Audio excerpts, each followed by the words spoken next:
ba marche ba couture ba sala na ba fanfare nde ba pasteur ba copier lelo pasteur ligola jeep bazo yembela ye na ba fanfare ba marche ba couture ba sala na ba fanfare nde ba pasteur ba copier lelo pasteur ligola jeep bazo yembela ye na ba fanfare ba keba na ba fiche modèle wa osbozo a thème et ça parce que nzamba lobby to ozu tempo bangi sabatu baroya to po bangi sabaninga no ba pasteur ki yo yebi mingi ba keba na ba fiche modèle wa kuto zali susu na thème mususu awa ba pesi biso wa muntu asali thème lobby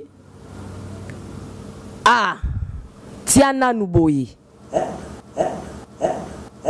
bakeba na bafisha modèle wa ezaka numéro pour prophétiser mingi il faut okushaka na basi okushaka na ba mineur bana basi ba 16 ans 17 ans nde nguya wana ya prophétie pe ya miracle ekolata yo mingi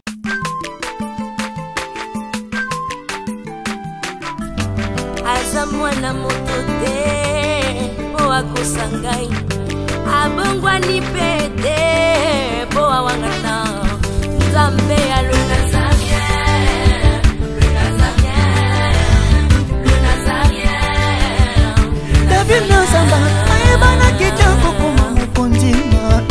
atako babakolaki mafuta na mosakolima lelo ya yo bolingo ebateli le Nazareth lipamboli oyo emonanaka te mpeni mama kantelobi kolapie mapapu masopi mafuta tokokisi ena.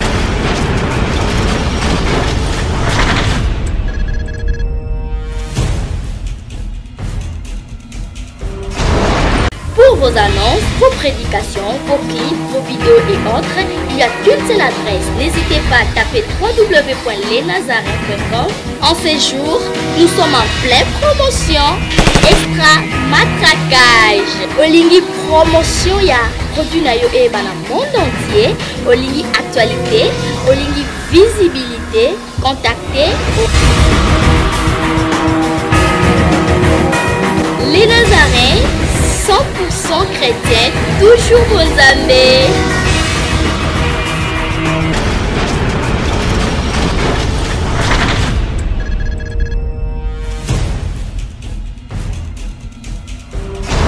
Le cube de les Nazaréens vous dit shalom, bonjour et bonsoir chez vous. Très chers fidèles téléspectateurs, c'est là qui aime toujours le Nazaréen TV. C'est notre site, c'est votre site, c'est un site pour les chrétiens qui sont partout dans le monde entier. La vôtre, l'humble servante de l'Éternel, la princesse, la présidente du Parlement céleste de Pité dans cette émission. Ici en RDC, Congo, particulièrement Kinshasa. Hein? Ou quoi pas? Mais quoi pas? Na Kinshasa, la princesse de l'Éternel. Mubala mungu ko wapi ndenge to sangani boye mapendo yangu batoto ya France kona panda sana tuko banduku. Inasema mungu ko bien. Merci aujourd'hui comme à l'accoutumée dans nos émissions. Aujourd'hui je reçois le pasteur Diertou Malouano, c'est mon invité spécial du jour. Mais le temps pour moi de rentrer à la régie, je suis vraiment comblé de joie de retrouver encore ces grands hommes de Dieu de le Nazaréen TV. Je pense qu'on va un peu souffler avec cet élément et on se retrouve tout juste après. Image en profil.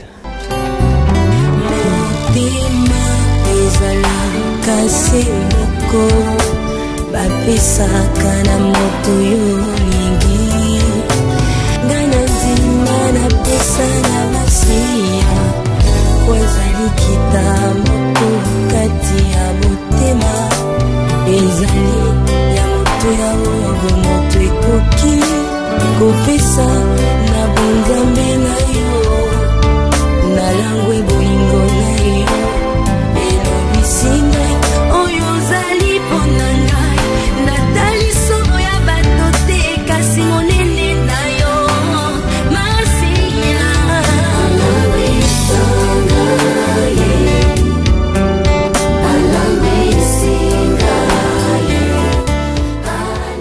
Bande kwa Bukavu, na kusalimie, tumoni présence à pasteur Richard Malouano et pasteur Richard Niakese. Donc je salue, Bambo TP peut continuer. Oui, Bambote na bandeko nyonso bazolanda biso partout dans le monde entier. Pasteur Dierto est là, toujours au poste, fidèle au poste avec Jésus-Christ. Na comprenaki que toza décan. Bataka wana bazali, biso be bataka Jésus tozali. Batu nyonso bana kana biso Jésus-Christ nzamba pambola bino, boyebi na char maboko na sina respect. Pour na ko saluer bino pe ko reconnaître ba vrai serviteur, ba vrai enfant de Dieu. Que Dieu vous bénisse. Merci. Tozo pesa ba condoléances na biso na mwana mboka. Mais oyo atika kibiso depuis Angola, le pasteur, l'évangéliste Fano Mafuta, cet grand homme de Dieu, Nazwa Mangolou, ya solo la naye, anga reproduire album nangai, mais Isimba quitté. Mais c'est un homme bien, on avait vraiment discuté, c'était bien. Donc la pesi ban Angola ni sona ba botardo na ba bonaik to ni so ya nezala yabino.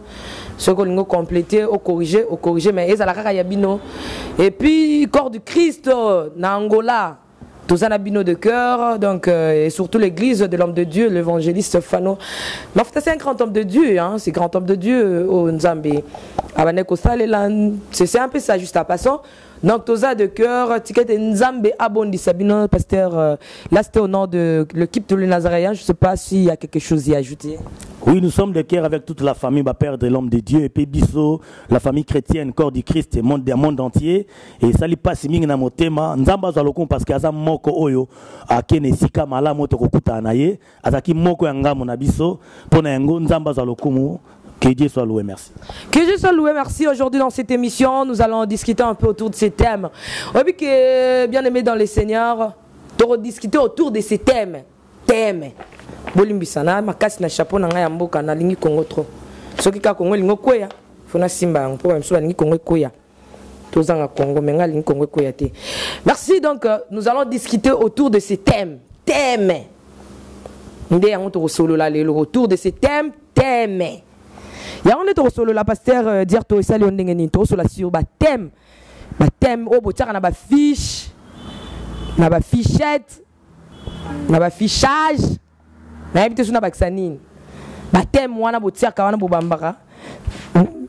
peu ça. Et ça, papa Dierto Malon. Oui, merci. À propos de thème, tout solo la Syriango, je suis là. Nazo Zelayo. Oui, ngape na tchaka batem, ngape na tchaka batem, na ngane bisa bande koke, to batwala na biso lelo, ba comprendre que tant bato tcha thème na fiche, na banderole, ça veut dire bato bakoya koyoka thème oyo batie pour moté wana a décortiquer yango. Thème elaksaka déjà et loko nino toko lobela. Et loko nino eza na kati ya thème wana. Donc thème eza ko annoncer message déjà. Thème eza ko annoncer et loko eza na kati o fo ba fungolela ngo bato. Yango na to tchaka comme thème pour bato ba mona yango ba ya koyoka nini oyo nzambe alinga loba na kati ya thème wana. Merci beaucoup, pasteur Dierto. Merci. Bandego va comprendre ngai lelo. Peut-être que ça va musuli ba mais va comprendre ngai. Normalement selon ngai pasteur Dierto. Na ba fiche auto tchaka ezalaka une façon ko inviter bato, ko benga bato baya. Mais lelo bandego ba tcha ba fiche na ndenge ya sens ya mabe. Olobiango tout à l'heure là. Jésus-Christ a tchaka affiché. Oui. Ngana ba Jésus-Christ va sala ba publicité auto ko sala sala belé wana te. Parce que Zanzambe a sala alukara gloire a kombo na ye moko. Et tant to tchaka longi na biso na affiche. Et ça pona la sala que ngai Dierto pe église na zo kamba to bengi si ondeko pona oya koyoka malako na Yesu Masia. Bon, et ça te que na tcha affiche pona se présenter. Ngande na sala leader place wana non. Yangwana nga Dierto na lobi bato bana ngambo na biso Jésus biso tozo dinda Yesu nde amata Yesu nde akola. C'est ça pona nga affiche ezali invitation populaire on a bengi si bato tant batangi yango mamonia il y a une invitation là-bas il faut na kende ko répondre pour Christ nde abengi ngai. Mais pourquoi seulement inviter l'affiche? Pourquoi seulement? Tu ne peux pas prier si bo sali faut ka bo tia mokolo to ya fiche bo bamba tout ça patati ba misu ba koma kutu abengi bena ba fanfa ba beta ba bazo les kapena va venir ba parce que ba oboa ba fiche. C'est à Bukavu je pense bien. Donc ba beta mena na ba fanfa ce qu'on va misu ba matina ba moto bazo kabola donc tapage en sakanate déjà avant même séminaire. Merci Mama Tiffany. Tozan a 2 camps na lobaki bato bazana camp wana mususu. Ba mususu ba sango pona publicité ya pasteur. Gloire ya mutu. Dans ce total ba marche ba catcheur ba sala na ba fanfare, nde ba pasteur ba copier lelo, pasteur ligola jeep bazo yembela ye, ba ka ba invitation. To tchala ngona sens ya invitation populaire. Mo pagano to mo Christ akol le kananzela wana amoni yango atangi, accompagne que on nous invite quelque part poto yoka liloba ya Nzambe. Na sens wana nde kozala malamu ke na sens ke ya tapage nengo lobi na sens ya ko déranger batu komona ke mutati kotaki nem tabengisi batu kozala somo e ko inda miracle kozala bakeba na bafisha modèle wa bakeba na bafisha modèle on la met tozana ngo déjà hein pasteur Dirto tika to betali solo ngo tozana ba fiche moko awa e komeli biso salpe moi eza dans mutunyo so mona ngo azoloba bon habité soki bazoloba po pasteur azana raison to be ba pasteur bazana raison to ezali parce que bato batanga onde bazo qualifier pasteur mabe moi je ne sais pas mais loko eza makam na biso bana nzambe to analysango na biso na bino na pasteur Dirto proprement donc na clarté à parole to yeba est-ce qu'ils sont dans le chemin et pourquoi seulement mettre ces thèmes. Est-ce qu'il n'y avait pas moyen d'articuler, d'harmoniser ou bien de corriger ou bien il y a repé sango éthique moko boye christianisme to éthique moko pastoral il y a bien je sais pas mais néanmoins to repé ba fiche yango boko mona yango kala mingité pour que to lobelela yango pasteur dire to zotanga na ba fiche lorsque to remarquer na ba fiche na bino botiaka bobambaka na ba opesa ka batu na maboko mingi okomona kaka ezalaka ndi bozo teka ba image na bino ole boteka Jésus. Le mois de pasteur a mis sali ya yemoko a mis sali aza munene. Yemoko pasteur a mis sali affiche azali munene. Siko bato ko zalana bango tie bango mike. Soki ezala ke loko nzambe ki bozana bolingo. Okoteka bino so botele mawana. Mais pourquoi yo moko misali ya munene? N'habite ndeko nanga na sima kuna na montage soki akoko balancer nanu l'image en profil donc on metie munene mais bande kono peka ba passer ba peka na molimo kaka moko otie bango ya mike. Merci beaucoup Mama Tiffany. Ndengo totolo tout à l'heure là ezana bato bazo miteka ato teka image na ye bato bamona yende grand homme koleka bato nyonso. Merci total un exemple ya fiche moko awa na yebité. Est-ce que tu as makambo ba thème on ne bozo ko exploiter papa dire tout eza ba thème moko bosala ngo binomo lem bozo ka thème eza parce que nzamba lobby to ozu tempo bangisa bato baroya to po bangisa baninga no ba pasteur ki yo yebi mingi bo bulani binomoko.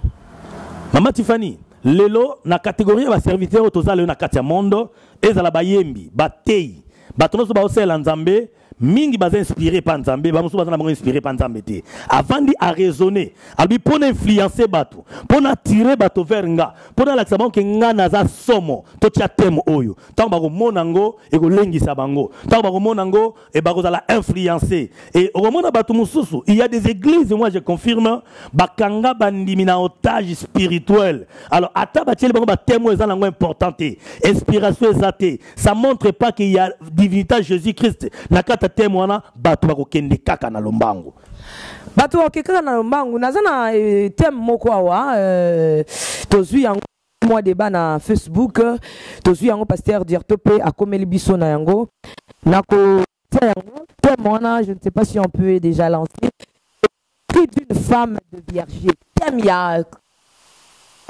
les séminaires quand on a conférence voilà conférence croisade d'évangélisation ezali croisade je suis pas mort ça va ezaki conférence na croise na conférence voilà conférence thème nango ezali les cris d'une femme de vierge les cris d'une femme on va te passer à dire tout kende tozonga lorsque vous dites ce thème yo nakmato ina oyokinini.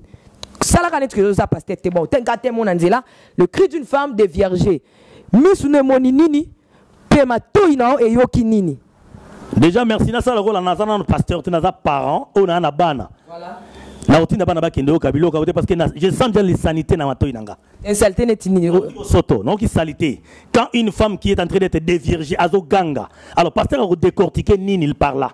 Aza médecin, aza docteur, je ne crois pas. A expliquer bato nini. Alors témoina, inspiration bonzambe ni yana kati. Oyo kota to bokonza likolo. Na yoki yangote, na sentir yangote.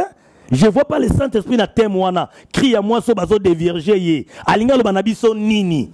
Donc, il y a des moni netini sexe, à moi aussi. Carrément, na moni bosoto, na moni on dirait bako laksa bato, bosoto, bako parler ba bêtise na kati na yango. Ya on a bi, na longoli pasteur dire to logo la pasteur, na tche parents o yazana ba na basi pe ya mibali. Je ne peux pas envoyer mes enfants ko kendisika balobi crie à moi na moi si o bazo déverger. Bon moi na neti boy, assemble en église à boy, a jusqu'au affiche, tu affiches toi na yé na papa. Ya on participer à la conférence na biso les cris d'une femme déviergée. Comment on Mais carrément, papa est responsable à permettre à télébotane bakende kuna. Parce que thème est annoncé nini. Thème wana message ni est là ici. Message ni ba bombi na katango ba admiser la bato. C'est na bomba mi parce que dire tonga la ko expliquer yo. Mama Tiffany, yo expliquer ngape bandeko ba yo kabiso lingolo banini ngape lokola motei. Na va na bi oh. Soki babi thème o c'est que ba expliquer biso makambu ya kimunganga. Makambu ya ba gynécologue, je ne sais pas moi ande ba benga bango. To bato ba consultera basi. Bonzambe na kat nango ngai dire to na moni yango te. Parce que dire vous avez été sûr que moni bonzambe te moni nde sonné mabe parfois tellement balinga ki balati sango lem habillage me façon de balati sango lem yo moni mabe. Mais ce qui par exemple à expliquer boy. Alors oui que non na linga ki na expliquer que l'époux c'est Jésus et que l'église a épouse. Ce qui est sumasi azali ko pesa liloba. Et pas na biso ba toki bi lobate c'est qu'azo dévierger biso na maloba na cri o ezo côté pesi muta changer bizaleli donc à dévierger spirituellement. Merci maman Tiffany. Oyebi eloko eza mabeto la tsango voile te ce n'est pas bien. Bible lobi Christ a bala biso aversa makila na ye na Golgotha pour somba biso. Biso église toza épouse ya époux. Mais ba parla makama ko dévierger épouse te. Oh. Comme un message satanique, je confirme devant la télé. Mais Marie Azalaki vierge, par contre, c'est que Marie Azalaki vierge, elle fut de vierge. Pour une Bible, tangi de makamoro de vierge. Parce que moi, si à Joseph Azalaki vierge, aïe qui mi balité. Bible me te lo biango. Mais à comprendre moi c'est comme une zème, c'est que de vierge moi si naé. Merci maman Tiffany de Genèse Apocalypse na moni phrase ba lobité ba de vierge qui marie et pas Saint-Esprit et pas Nzambe non. Et tant à botaki balobi pété que ba de vierge qui est façon esama qui miraculeusement Nzambe a jugé bon Nanzela et Marie parce que d'abord elle était une fille vierge azaki mosantu avec obanga Nzambe Nzamba sali ngolo Nanzela na ye Christa botama ko botama Christ to mbia explicango abotama ndenge mona bana nyonso ta ko botama Christ abotama ndenge mona biso to botama tena mukili ozomona moi si mon seka akumbizemi d'abord c'est pratiquement impossible il y a un balai coco la Jésus zaki mystique tia comme na âge de 12 ans ramazolo bezo lekela ka bato Jésus azaki nzambe ajija ki bon aya na nzela wana po alexandre que il y a une différence entre biso bato na nzambe donc pour na yo boy que Marie azaki de viergeté azalaki de viergeté mobali na ye so tangango na ezana na Matthieu. Dans Matthieu chapitre 1, on va dire verset 16-17. Joseph a jugé bon à 4 qui fiançailles. Albi, ngana moni comme suspect. Moi si on a ngai fiancé na ngana to yebana nzoto te. A comme na zemi c'est que à cause na makango libanda. Tanga na makango déjà so a senti que aux agni vierge comme na zemi c'est que déjà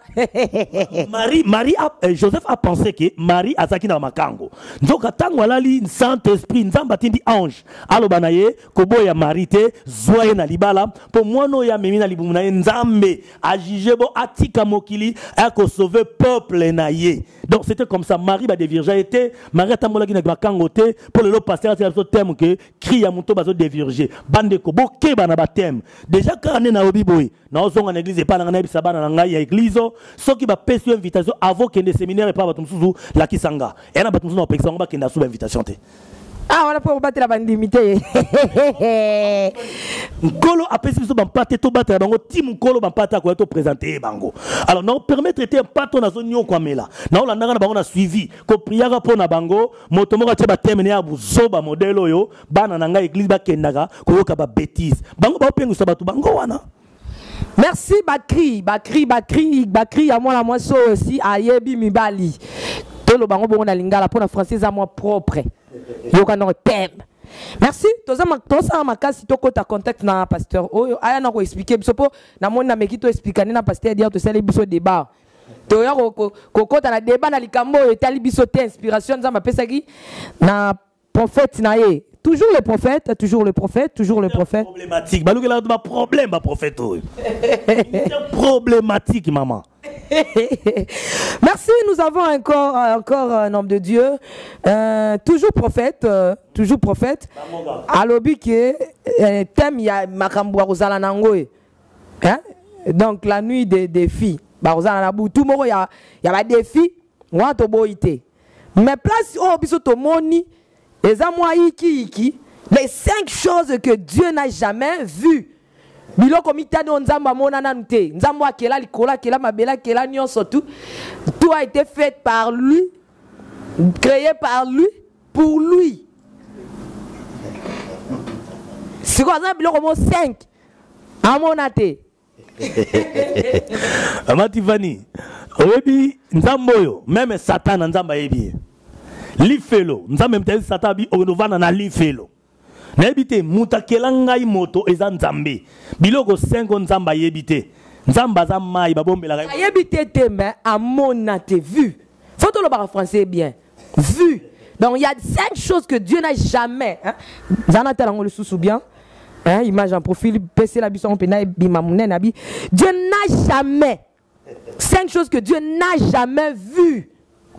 A manquer nzambe respect azangi boto c'est pas nzambe on a biso bazana to permettre eta continuer na ma bêtise wana nzambe aza souverain nzambe ayebi nyonso nzambe amona kata o muto kanisa nano biso to kanisa nzambe ayebi nzambe tango yo lali ayebi lobi na yo donc batika ko amrier peuple ya nzambe botia biso ba thème que Jésus Christ revient bientôt au décortiquant expliquer ba sina temps de la fin bato ba bongola motema batika ko compliquer ba na nzambe à cause ba complication de bato bazo kendo ko bunga lelo 5 choses on nzambe na mona te tel après cet exemple mo comme ça yana na plateau na repese na exemple mais avant que kuna mais pasteur dire toto ke na kalbo c'était to loba faut zonga pe moi c'est ma totale mais frère il faut connaître la Bible l'inspiration c'est le monde de Dieu.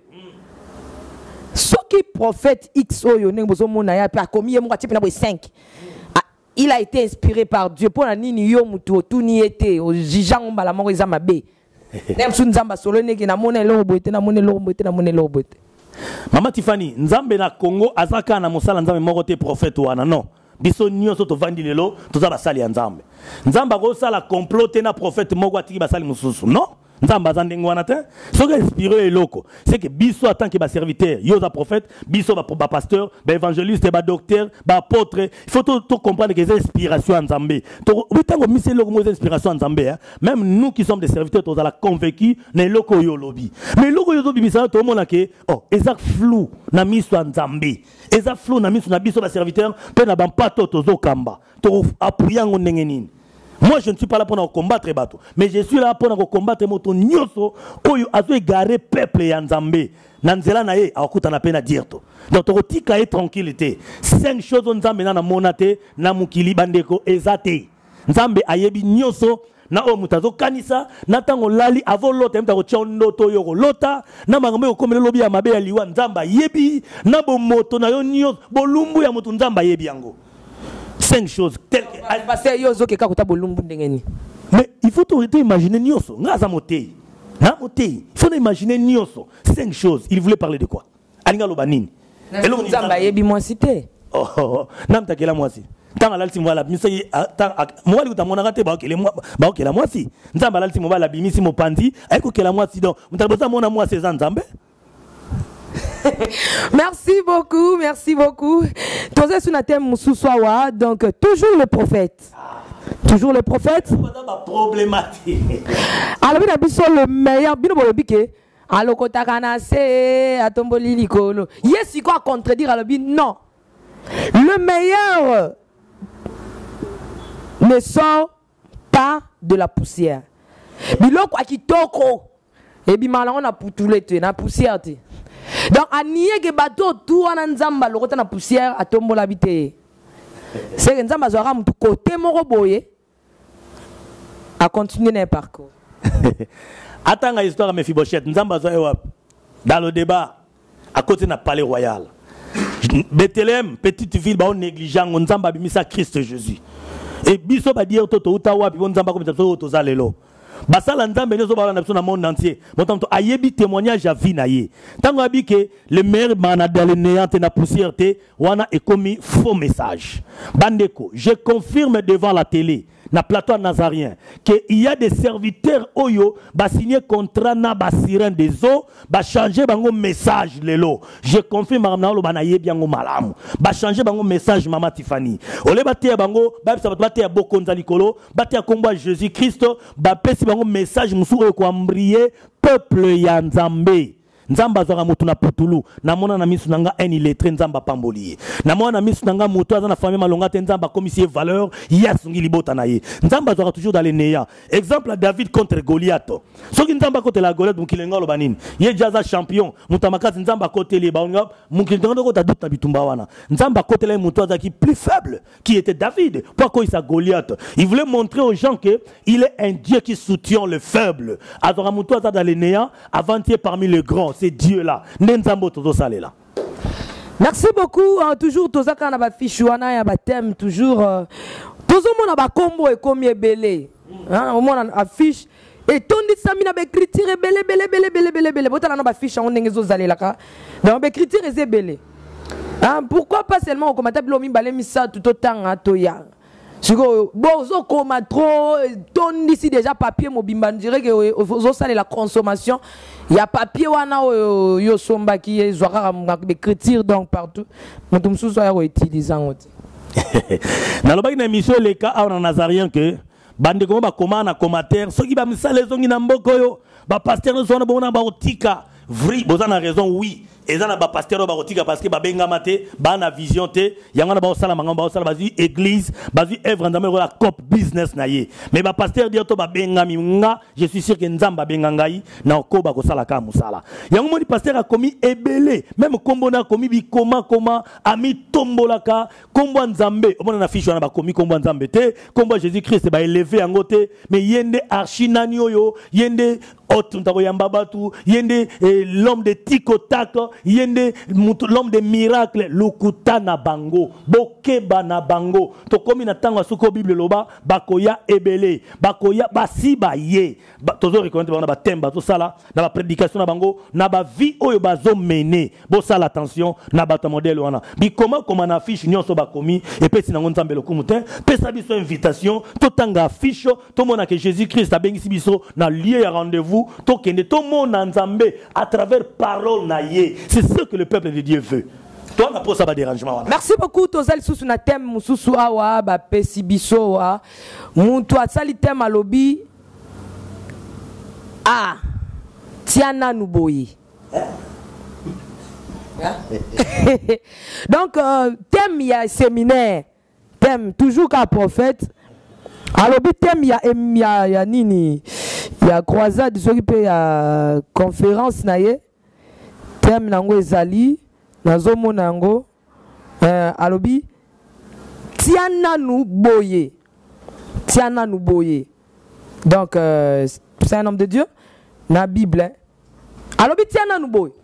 Tolo banana bosolo parce que nous sommes ici des kinondo les kanabandila to yoka kana ba télévision to boyi to na 50 000 soki TV na Kinshasa oyo soko kimia wa bazongel selo yango wa batia je ne connais pas le nom du frère comment il s'appelle Robin soki Robin Mundibu voilà ba pesinga kombo na ye Robin Mundibu donc Tiana Nuboyi ezaya ye to ti rokosa après si thème na ye album na ye na banzembo na ye mbi Tiana Nuboyi alors faut mon nzembo ngenge bina laka e bina na ba insalité même Mariam Pia maye biango atika kokosa kolala Tiana Nuboyi sikoyo pasteur ayibi mopagano thème na ye Robin faut porter plainte ayibi thème na po batba ye bele l'église na ye.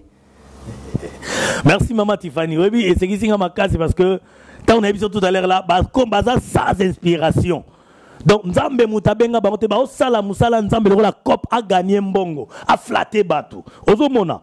Tala, ngai et pas une avandi lelo semaine passée je crois. Ba oto sala collation bana maternelle ah. voisine nanga pe mwana na maternelle bakola kiye à côté école primaire basali fête na lopango mama ndembo kri obwa olobi wana na yoki yango et faso bazo bina yango mais non wana ya bonzambe te comment na ko tia thème ya mama bonzambe tia nanu boye lui le prophète là alobi na nani atia boye ba ko tia ndenge nini a expliquer nini et puis a décortiquer nini Satan a tia nanu boye za mpanzi. Il n'a pas dit que Satan tia boye po Yesu avanda te alobi kaka tia nanu boye tandis que na monde pe na Congo to vandi to que ba musicien ozo misa ba cri wana et bazo bina danse ya buzo bana miso abato et un homme de Dieu a vu cri wana atango thème ya affiche bandeko boke bana ba thème pe bokende et pas na bango te balimbisanga na contre ba prophète te mais na lobaga na Congo ba prophète solo na moni bango te so bazaza na ba église musunga na ebité gloire à Dieu mais oh nyozo mami tombola prophète des nations prophète des nino eza bato ba simba ba kisi bazo ko ko prophétiser na se ya matiti na se ya bokoko bazana ba koto en église yango na bango ba ocha ba thème modèle yo Mais pasteur to kene peto zonga pasteur Diarto comme nan liloba na tia nan boye et banda nango banda mukile sala et banda nango banda mukile et anet na bi bon soki mission mo sala titre album na ye bon ngape na nga na tia na bi bon ezae. Merci Maman Tiffany. Oyebi biso za ba tei ya Nzambe. Tango na tie thème moko, il faut na tie thème oyo batu na Nzambe ler ba yoki yango, ba tangi yango ba comprendre que awa ba parler sur Jésus. Awa est intérêt à royaume. Mais tango na tie thème oyo mo pagan na bimisi yango. Tango na bila mama ba musicien mokili oyo. Bandeko, ba comprendre ba thème wa musicien mokili ba tchaka. Na ba cri ba boa rezalaka inspiration à monde à ténèbres. Et ça répond à gloire ya Satana. Alors ceux qui yo copié ya mupagano au tien église, c'est que carrément prophète wana na ba musicien mokili baza bata maison moko, ça je confirme. Tokomi ko kita malembe mais to ko kita te to zakaka wana to lobela nanu parmi ba thème nyonso to tangio na misuso bino boyebi. Qu'est-ce qu'on constate?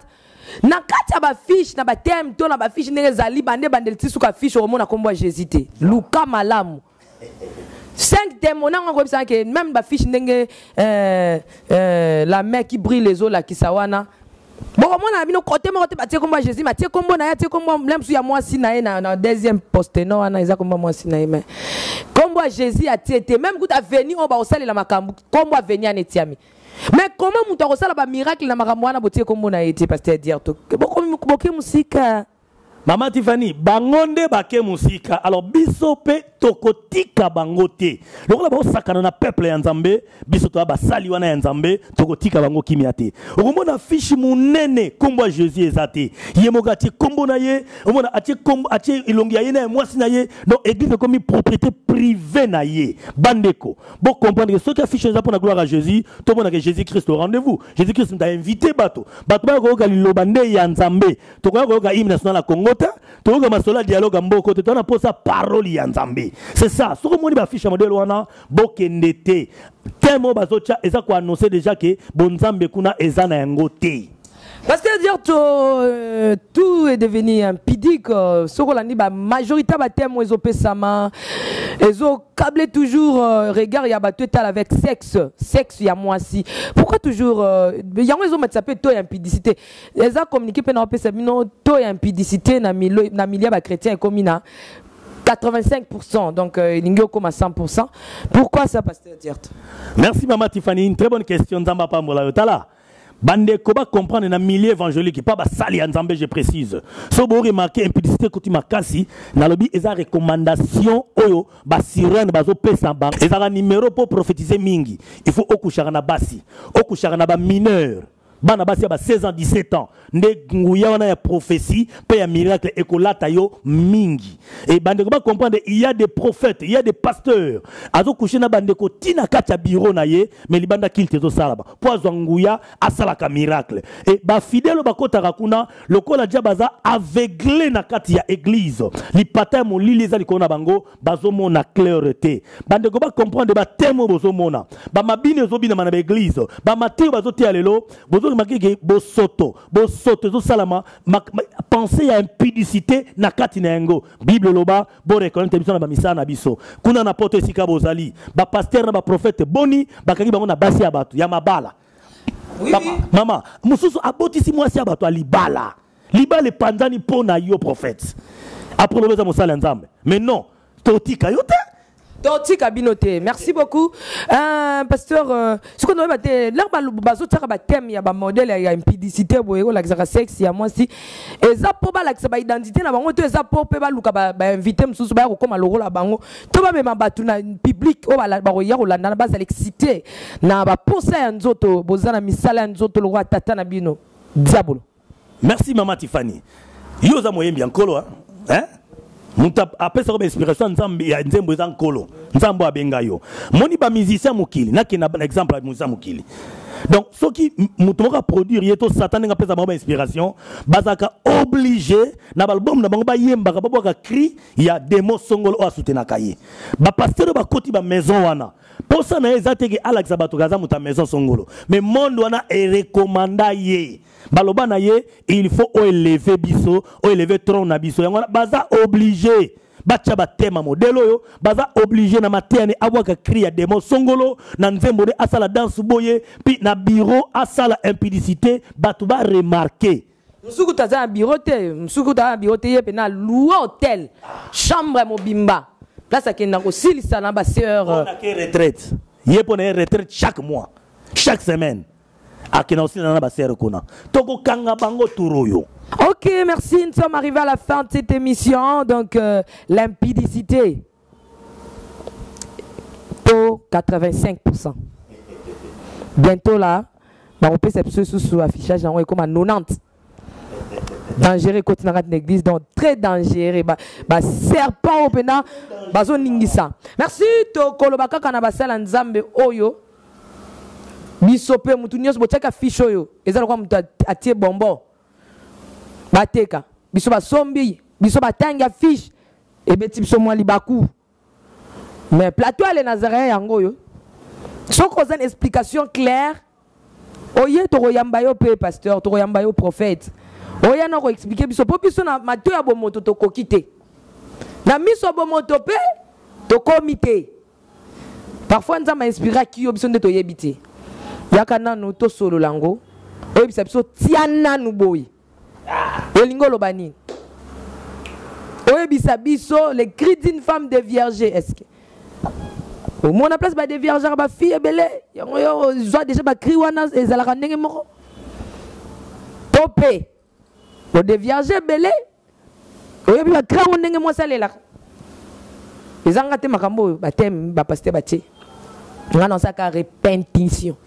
Répétition. Donc, répétition à Makambo. Et quand même, il y a une fiche, avant d'appeler sa prophète, pasteur Dirto Malouano, mais micro à Souka pour que ça lui soit.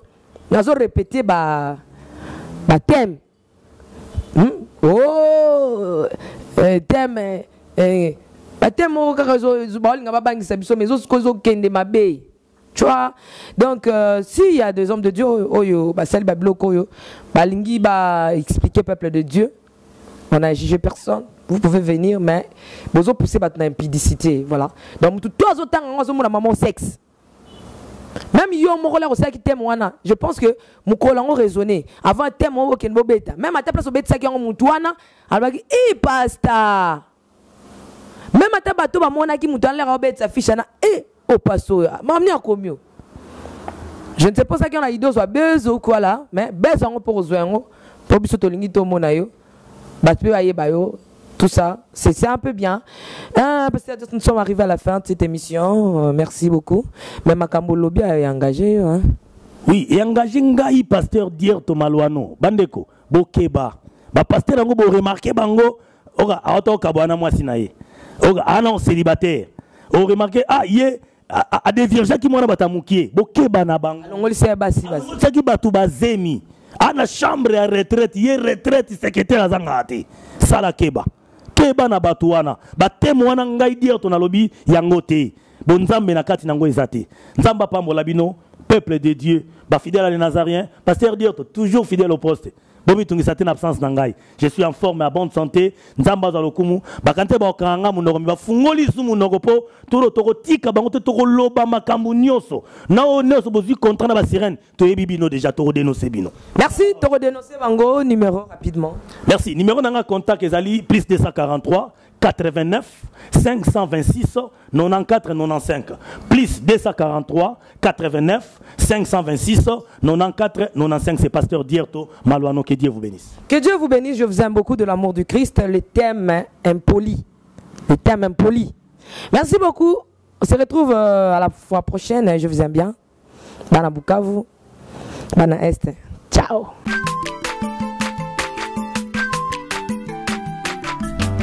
Aza mwana moto te po akosa ngai abongwani pe te po awangana Nzambe ya le Nazarien, le Nazarien, le Nazarien. David Nzamba ayebana kitoko koma mokondima atako bapakolaki mafuta na mosakolima lelo ya yo bolingo ebateli le Nazarien.